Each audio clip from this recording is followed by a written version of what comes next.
నోటి మాటలు నొప్పి కలిగిస్తాయా? నోటి మాటలు బాధ పెడతాయా? మీరే చెప్పండి. ఎందుకు బాధ పెట్టవు? మామూలు బాధ కాదండి.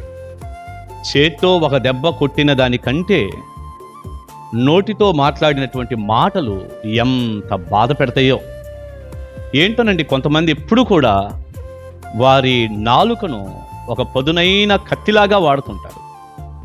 కృపాసహితంగా మాట్లాడాలి, చక్కటి దైవ సన్నిధితో నింపబడినటువంటి నోరుగా మనదుండాలి, ప్రేమతోనూ కృపాసహితంగా దయగలిగినటువంటి మాటలు మాట్లాడవలసిన అవసరత ఉందని, అలా మాట్లాడాలని పరిశుద్ధ గ్రంథం తెలియజేస్తుంటే, మరి అదేంటో చాలామంది బయట ఉన్నవారే కాకుండా ప్రార్థన చేసేవారిలో సైతం పిల్లరా నోటిని కంట్రోల్ చేయలేని వారు ఎంతోమంది కనపడుతుంటారు.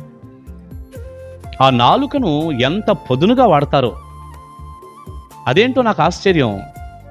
అన్ని భాషలు ఆ నాలుక మాట్లాడేటట్టు నేర్పుతారు. తెలుగు, హిందీ, ఇంగ్లీష్, ఉర్దూ, కన్నడం, మలయాళం, ఎన్నో ఇంకా బోలెడన్ని లాంగ్వేజెస్ ఉన్నాయి కదా.